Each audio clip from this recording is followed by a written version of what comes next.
Hello there, ladies and gentlemen, and welcome to another episode of CookieCast. Today on CookieCast, it's the Darkest Timeline podcast. So you're stuck with me for the day, I'm afraid. But we're talking entertainment, we're talking something from the week, computer games, movies. We've got it all. Trust me, I'm sure it'll be a good one. While I've got you, before we get started, please do consider subscribing wherever you get your podcasts. It means a lot to us. And it helps us to be able to bring you great podcasts. Right, let's get going. So here we go. This is CookieCast, the Darkest Timeline podcast.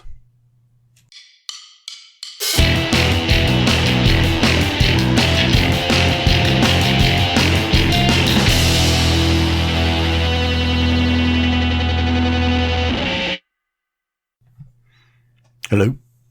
You alright? How you doing? Having a good time? Good week? Good weekend, as people like to say. Oh dear. I've been not doing what I was supposed to. Putting off starting a podcast. Fell down a YouTube rabbit hole. Weirdly, not a lot to talk about this week. So,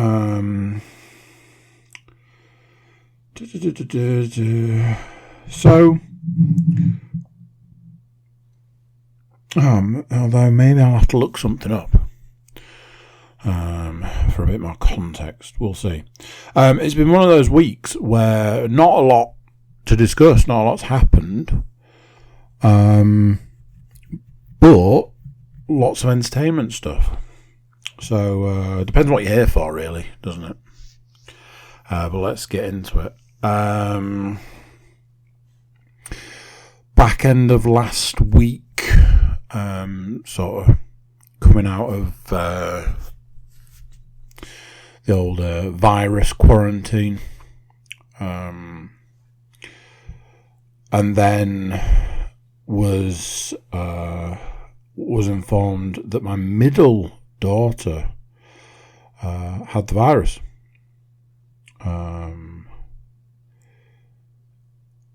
I honestly don't. I think I've mentioned this before, like talking about like whether it's supposed to be done with now. Yet literally everybody I seem to be speaking to, like everybody sort of, it's reached the inner circle now. Like I've had it, everybody around me's had it. It certainly doesn't feel like this virus has gone anywhere. So yeah, I haven't seen the middle daughter for more over a couple of weeks now. Got to see my eldest, which was nice. Spending that quality time. Take the dog for a walk, stuff like that.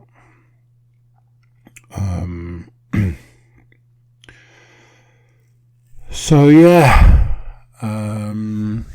suppose my middle daughter on the phone. But I mean, by the sounds of it, by all accounts, she's been quite poorly with it. Like sick, poorly with it. Which sounds awful. But yeah, that's another one. Like between myself, Leanne, and everybody that I sort of know who's had it recently, if you look at the list of symptoms, probably take all of those symptoms off, but no two people have the same symptoms. So it's super weird.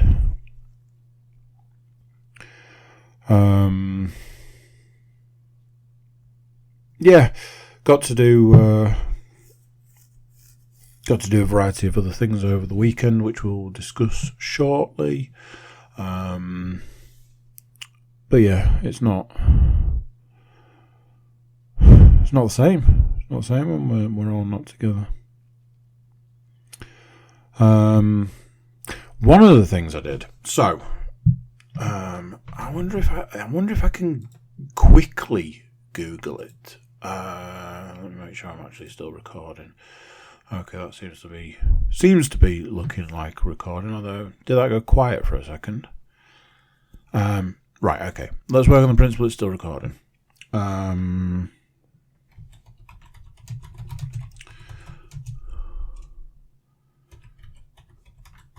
Will that do it? No. Okay.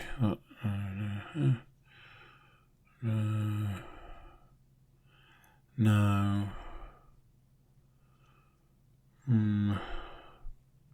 I don't know what Google search I would do. So unfortunately, I'm gonna have to do the old winging it. So, one of the things that I did over the weekend was took the car to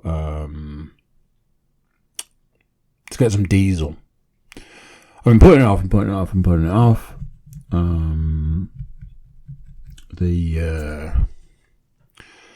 The nicety of being a 2-car family is that you've got options. And I think both cars had been filled before the fuel price increase. And then one of the cars has sat on the drive for 3 weeks. Literally not been used. Multitude of different reasons. Some of them not needing the big car. Some of them being that it was low on fuel. But then eventually it's like, right, okay, we need to take the big car to go and do some of the stuff that we've done this weekend. So let's do that. Get out there and realising that it's like, oh, well, some of the stuff that we need to do will involve getting some diesel. Went to the petrol station I normally go to. Went there and there's a sign. Signs seem to be a common thing these days at petrol stations, informing me that like 4 of the pumps didn't have any unleaded. Alright, well, I'm not here for unleaded, I'm here for diesel. So give me some of your sweet diesel. So I was like, right, okay, here's what we're going to do. Car's nearly empty. I'm going to put £40 in the car and see what that does, see how far that's going to get us, see how much of a tank that's going to get, that sort of thing. Started filling the car up and was like, the money number is going up rapidly. The number underneath doesn't seem to be going up all that much. So made a split decision at that point. I was like, right, okay, well, let's put £50 in. Now in my head, I'm like, £50, probably nearly a full tank. So that's probably going to, do us for a while. So I put £50 and a penny, for flip's sake, into the car. Went paid, came back, got in the car, started it up, reset all the gauges and all that, and I had just over, a little bit more than just over, but I had basically half a tank of diesel. So I would estimate that at this point in time it would probably take something like £90 to fill that car. And I was just like, what is actually happening right now? What is this? And at that point, Aaron reminded me I'd been listening to a podcast recently that was talking about how we should have handled this crisis. Obviously, you know, when it first started, and you couldn't get into a petrol station because for some reason, the point in time when petrol went through the roof price-wise, everybody's solution to that was to go and buy petrol. I know I've been through this before on the podcast, but my first go-to move is the last place I want to be is the petrol station. But, you know, that's me. And I was listening to a podcast that was talking about how we should have handled this. How we should have handled it is quite simple. We should have not gone to the petrol station. And it's all to do with the fact that oil companies, you know, the companies that produce petrol and diesel are all trying to recoup the money that they lost at the start of the pandemic, when nobody was going anywhere. Everybody was indoors. Nobody needed any petrol because nobody was driving anywhere. And the price of petrol went down and down and down and down. And this was all to do with the fact that barrels of oil, the price of a barrel of oil went down and down and down and down and down to the point in time where it got to zero. A barrel of oil was worth nothing. And then it actually started going the other way. So if you wanted a barrel of oil, they would give you a barrel of oil and $5.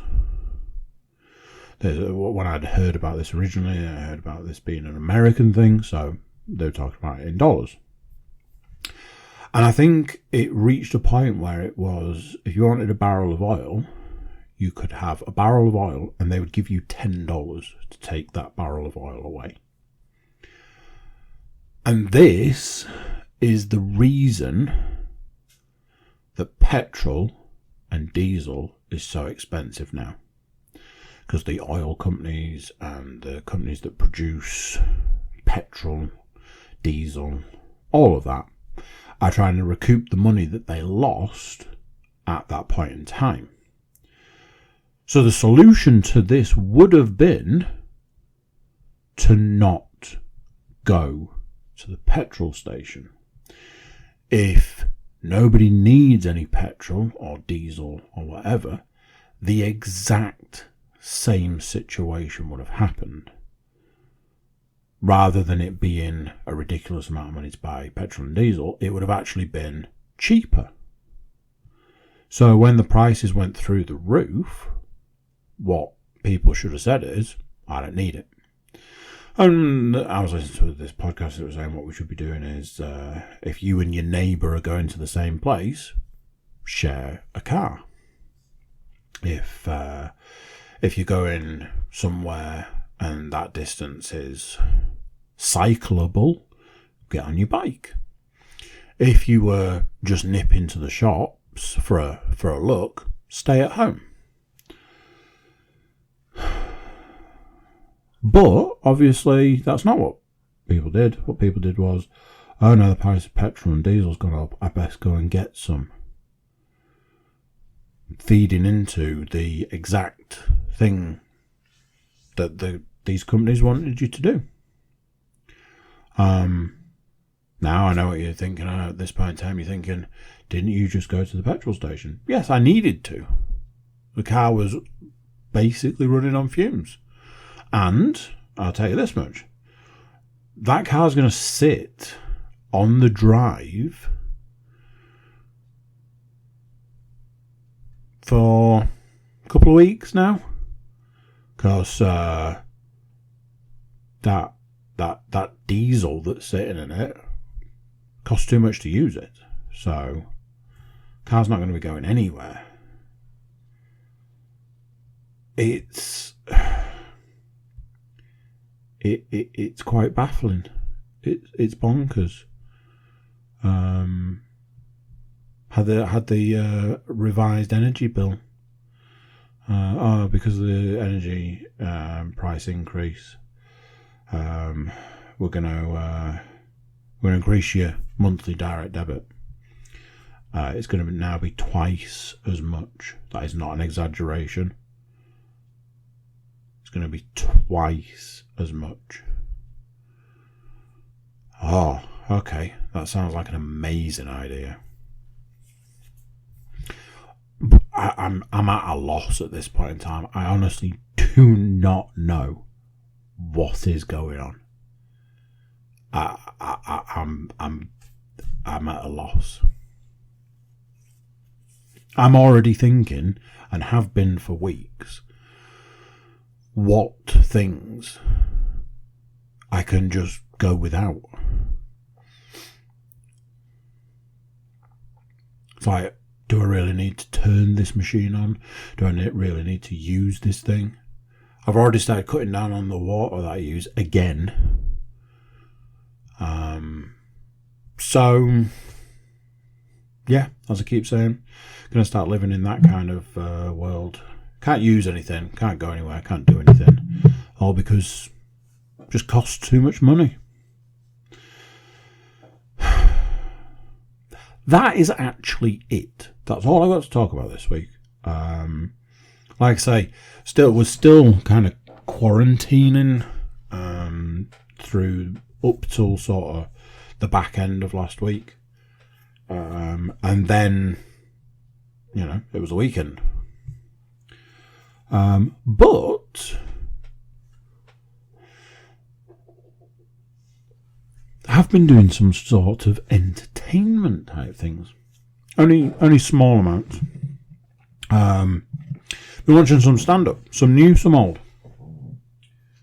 I watched David Cross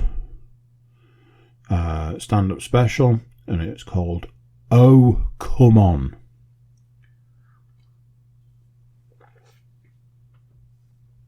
David Cross, for anybody that doesn't know.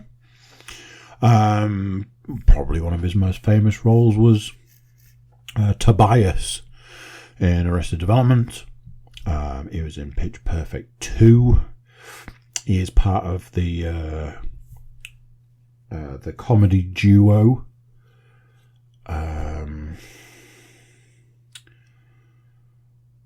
What the fuck? My old man brain's not working. But I'm sitting at the computer, so you know.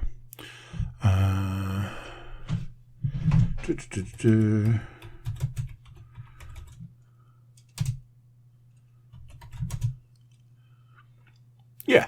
So David Cross and Bob Odenkirk make up a comedy duo.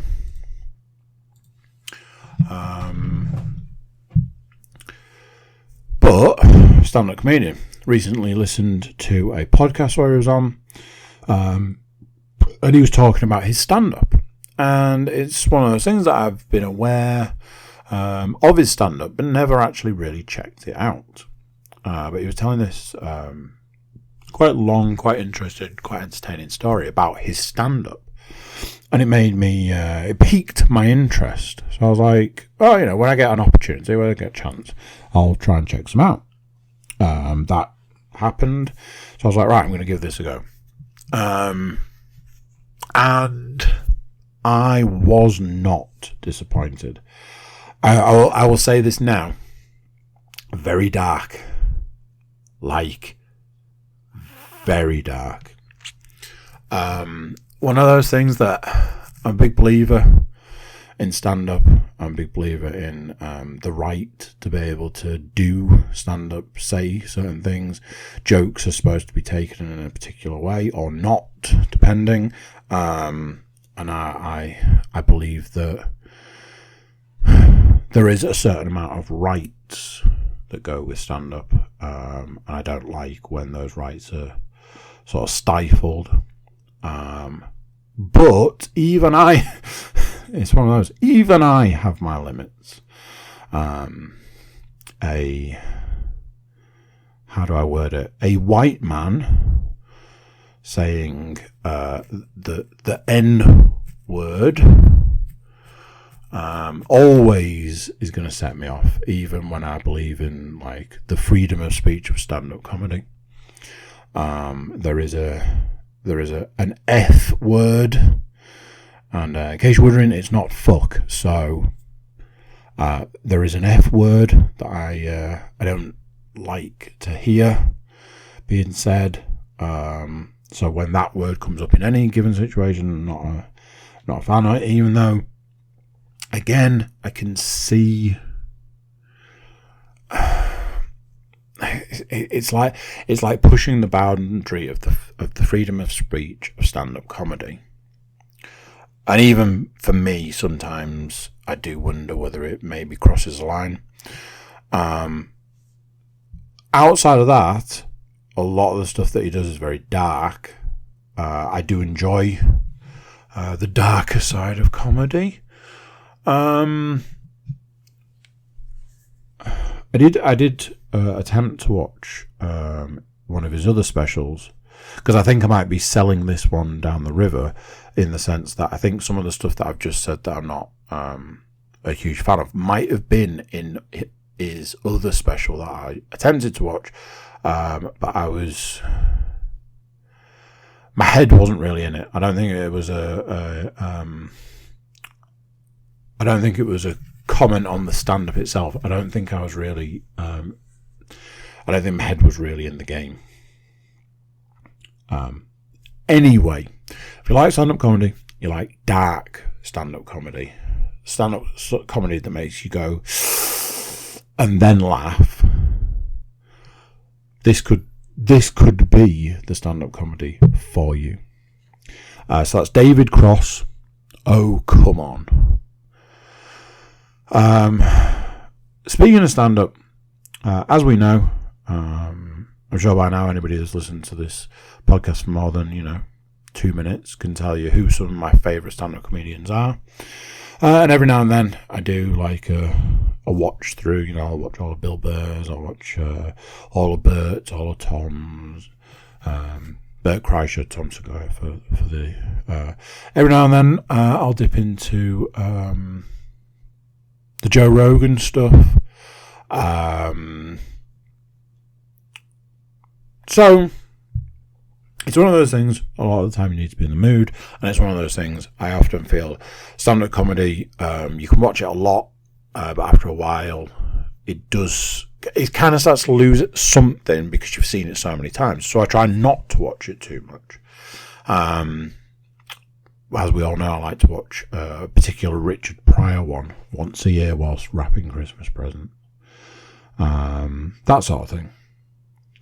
So I try not to watch stuff. But I was in a stand-up mood, and I was sort of like, oh, I forgot.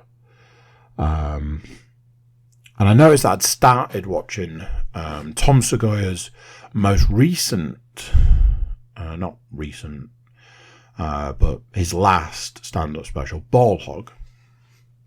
I was like, I must have started at some point and bailed quite quickly, because it was like it was minutes in. I was like, let's see. So I put it on, started watching it, and literally, first joke, I was laughing my ass off. So I watched the rest of that, thoroughly enjoyed it, which spurred me on to watching Bert's first stand-up, The Machine special, which is obviously where the Machine story comes from. I watched it in honour of my middle daughter not being here. I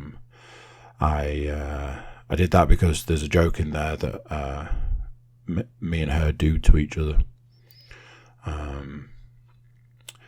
and there's a bit there's a bit in it that talks about time travel. Bert's talking with his youngest daughter about time travel, and literally I watched that Saturday night. Sunday morning, me and my eldest go out to walk the dog, and she starts asking me about time travel, and I was like, what is happening right now? So we had this whole long, drawn-out conversation about time travel, which I thought was very interesting.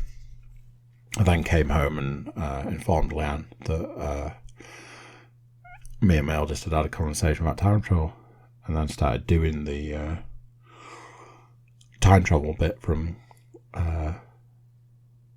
about stand-up. So that's that. Been in a stand-up comedy kind of mood. Been trying new people recently. The reason that I'm not reviewing any of the new people that I've been watching is they've just not quite cut it.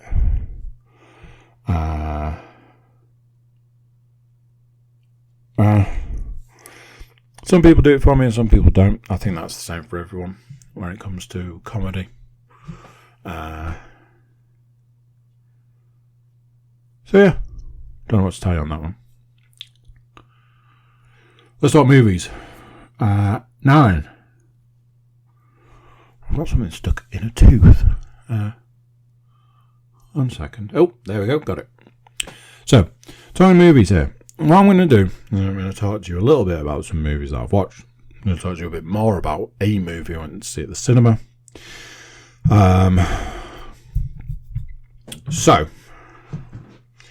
I'm going to have to keep things a little bit vague and I'll explain why.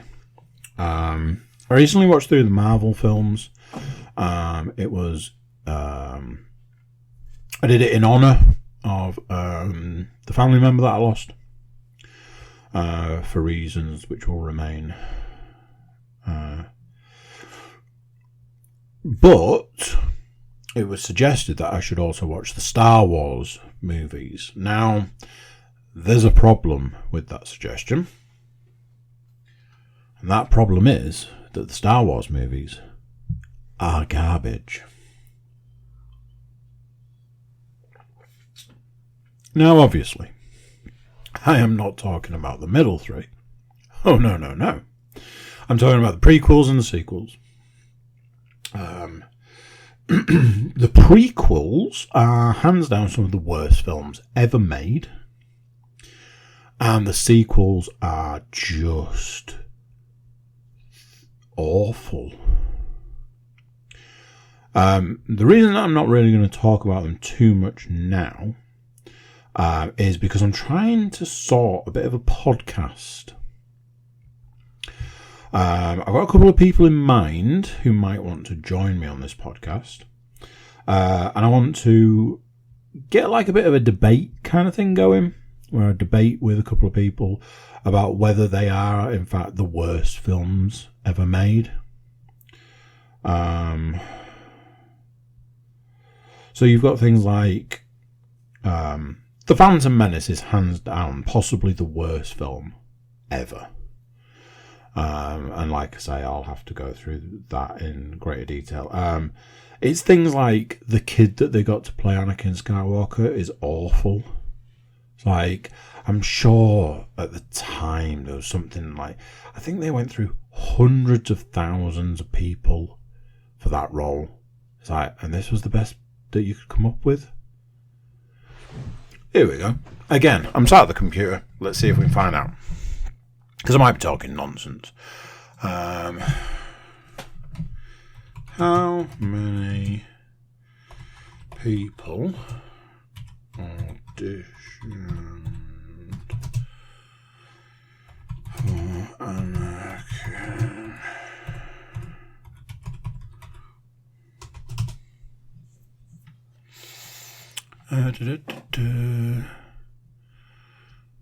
Leonardo DiCaprio. 5 actors who almost played Anakin Skywalker. I should probably put Phantom Menace.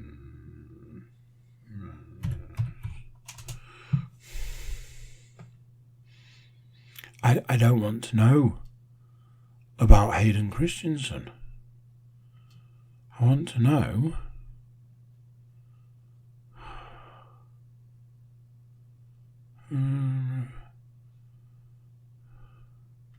again, I've completely failed at being able to get this information. Whatever. Let's say it was a lot, and that was the best that they could come up with.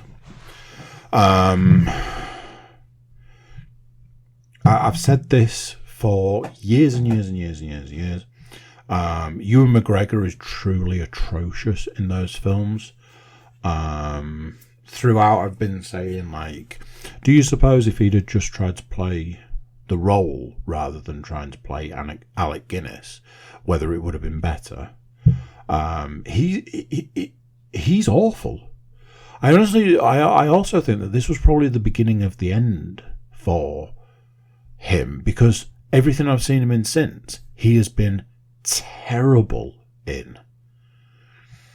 So, and then I was watching the third one, Revenge of the Sith, and I was like, I wonder whether it was always that way. You know, you go back, Shallow Grave, Trainspotting, that kind of era. Seemed to think that he was alright in those. But maybe he wasn't.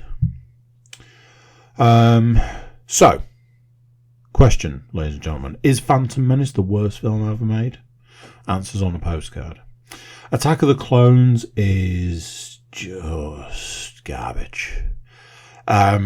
Whether it's good or bad or not, or indifferent or whatever, there will be no excuse for the scene with the pear, is all I'm going to say. That film could have been the best film ever made, but if it had that scene in, it would have instantly become the worst film ever made. So there's that. Finished Revenge of the Sith this evening. Here's the thing. I've only seen that film once before. And all I seem to remember from watching it that one time was going, yeah, it was alright. It was better than the other two. But it's things like, in all of these films, nothing makes sense. Every single thing that every single character does makes no sense. You've also got the fact that the hands down some of the worst editing there has ever been. Those three films, the editing is awful. There's just points in time like, how did they get there? How did that happen? What's happened in the few seconds before this that would maybe give some context to this? It's hot steaming garbage. I'm glad that I've got through the first three. I'm doing all of them. So in actual fact, it's Solo next. So look out for that riveting review. Rogue One, 2 films which I've only ever seen once. The problem we've got is that Star Wars as a whole was basically killed for me. The 3 prequels beat the Star Wars franchise to death, and the 3 sequels dug that body up and did unspeakable things to it. I truly believe that Star Wars has been destroyed by the 6 films that wrap around the 3 in the middle, because ultimately that's twice as much movie, so it just destroys anything good that you might have got from the 3 original films. But like I say, I'm going to try and get a little bit of a podcast situation going and try and see if I can get a couple of people to come on and debate me. Don't say the joke. Don't say the joke. So, I took the eldest and the youngest to the cinema. We like to do the cinema every now and then. It's been quite a nice thing to do. Obviously, it's one of those things. Throughout my life, I've enjoyed film. Obviously, not Star Wars, but you know, I enjoy film. The fact that my children like films to a degree. So once we've been able to introduce the cinema as an option for all of them to go and do, it's been kind of nice to, you know, get a couple of hours sat watching a movie together. We went to see the film The Bad Guys. Made by DreamWorks. I'm a big fan of DreamWorks. I like a lot of the stuff they do.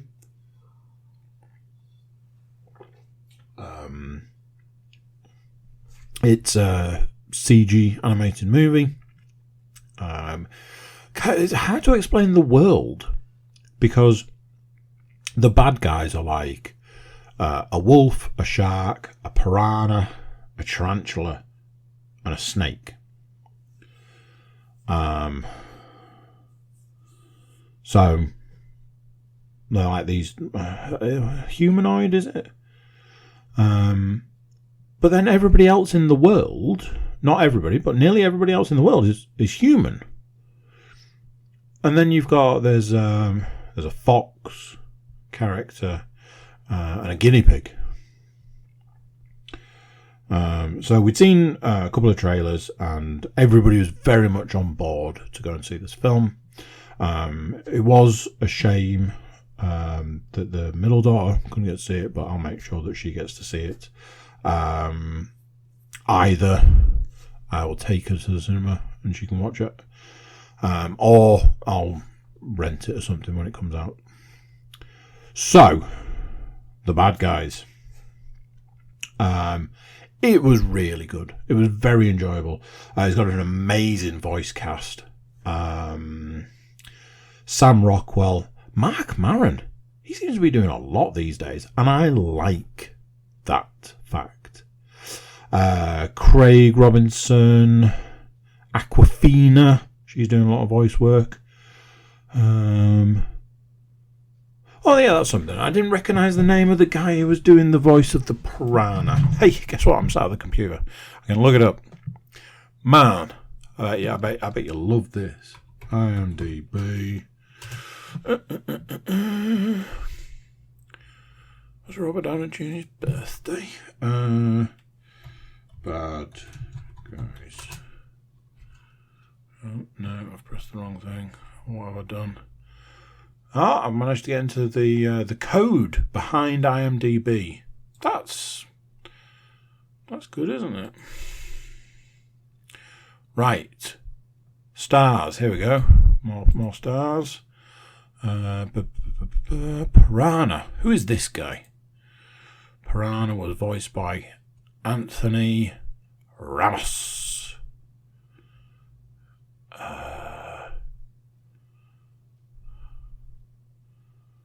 Okay, I don't recognise anything.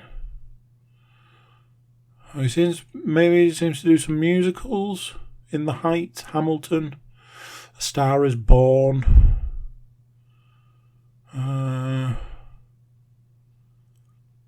No, there is literally. He was in Godzilla, King of Monsters. No, I can't say I recognise anything that guy's been in. So that's probably why I didn't recognise his name. Premise of the story is you've got these animal-type, people-y creature things, and they're the bad guys. They rob banks, they steal from people, pickpocketing, anything that they can sort of steal, they do. They've got a cool car, they drive fast, they go on high-speed chases, but ultimately they get away from the police, and that's that. But then there's this thing about whether they can become good guys, because everybody looks at them as the bad guys, and the question is, can they become good guys? The wolf wants to do it a bit more than the others, so they attempt to become the good guys.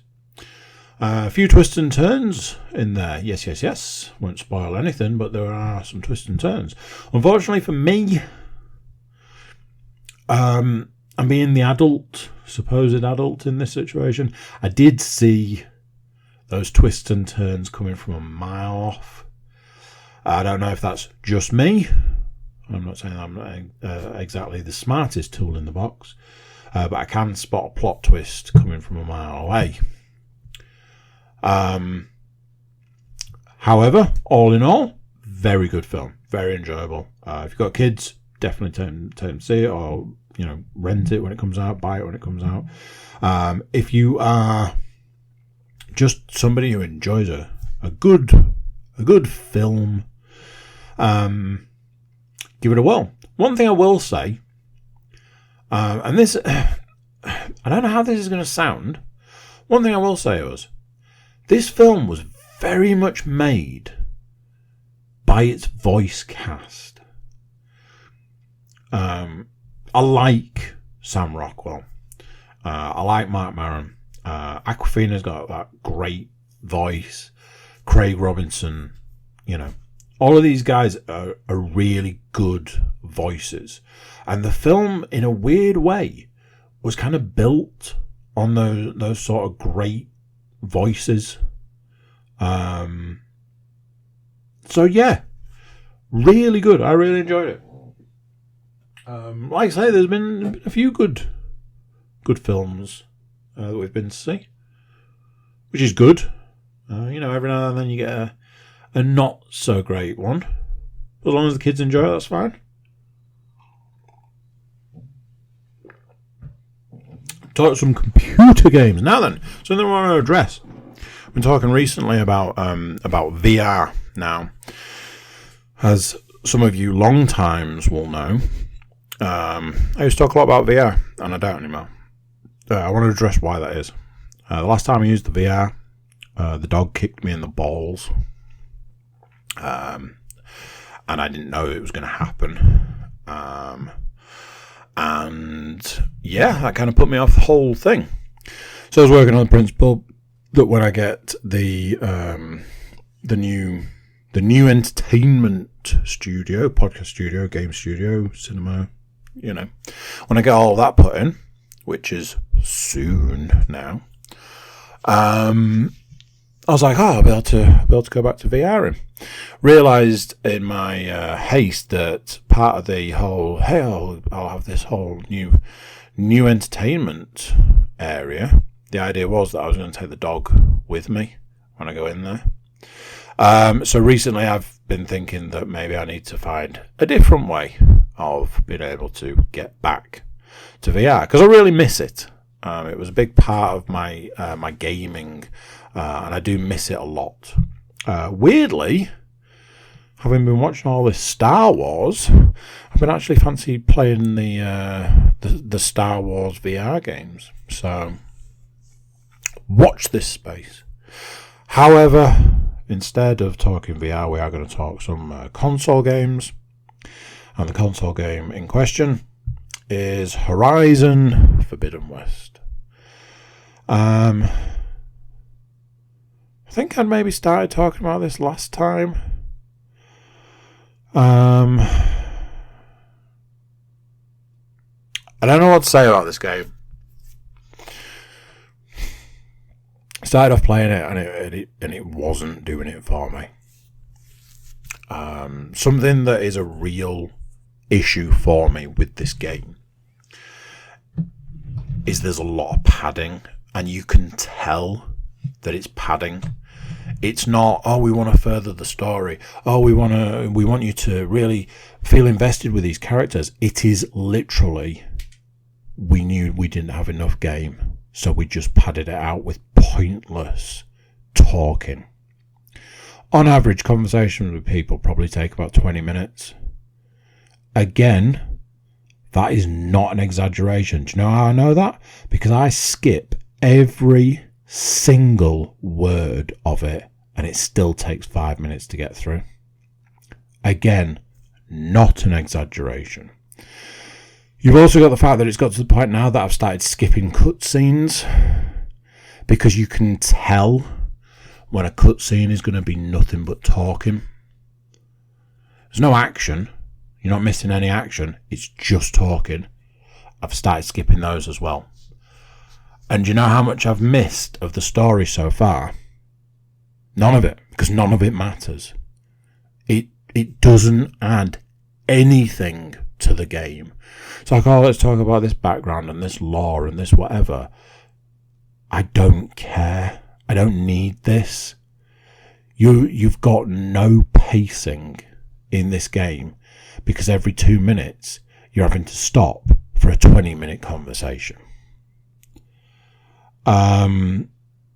It's super obvious. This is the problem. It's super obvious that it's just padding. It's just we didn't have enough game, so we gave you lots of talking to have to struggle through. There was a point in time where I was getting really annoyed with a certain element of this game. The climbing in this game seems worse. I'd seen this on a previous review of the game. It was talking about some issues with the climbing. There are some issues, but again, to pad the game out, they've done this thing where they go, you might fall off here, which means you definitely will. And if you do, you have to go all the way back to the start. And we're talking like entire areas.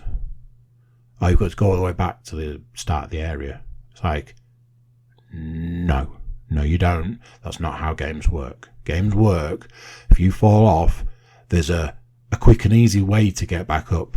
Yeah, we didn't do that with this game, because if we did, you'd probably have finished it by now.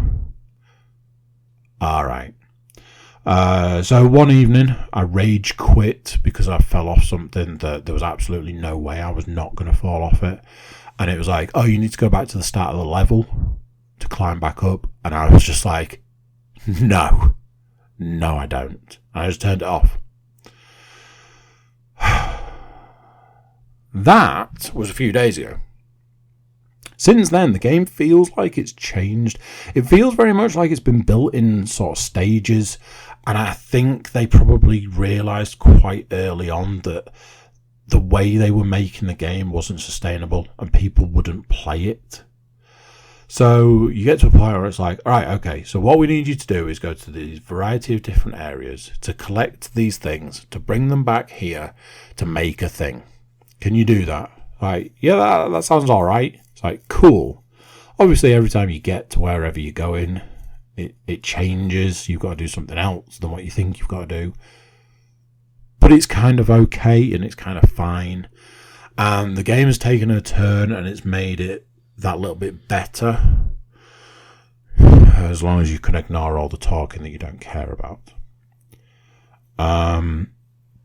As far as an ongoing review at this point in time, what I would have to say is this game makes me feel conflicted. Literally, you go from, I hate this game is fine, this game's okay, this game's maybe quite good, in the space of about 5 minutes. And you just keep going round and round and round. That. It's literally every other minute you could hate the game or love the game. And the worst part of it all is that the game doesn't care which of those emotions you feel. I had a conversation with today where I was saying, whatever happened to all the good games? It's like, oh, this game came out at £70. If somebody had put a gun to my head and told me that I had to pay £70 for the game I'm playing now, I'd have told them to pull the trigger. It's shocking. Somebody tried to tell me recently that they were excited because Lego Star Wars was coming out. I was just like, yeah, that's where we're at. That's where we're at. I had to go on to say, I'm sorry, Lego games are not for me because I've been burnt by every single one of them I've played. But I imagine I will continue to play Horizon, and I imagine I'll continue to inform you guys of what it's actually like. But that's it. That's it for this week. That's it for this podcast. And I will speak to you next week. So there you go. What do you think of that? Another one done. Another week gone. Another, I don't know, something else. I don't know. What is it? Before you go, please do consider subscribing. Like, share, comment. Let us know how you're getting on. Drop it in the comments. Or alternatively, you can jump over to our website, thecookiecast.com. Got social media links, email button. You can get in touch with us. Let us know how you're doing. That's it for this one. Till next time, I'm going to say bye, and I'll see you then.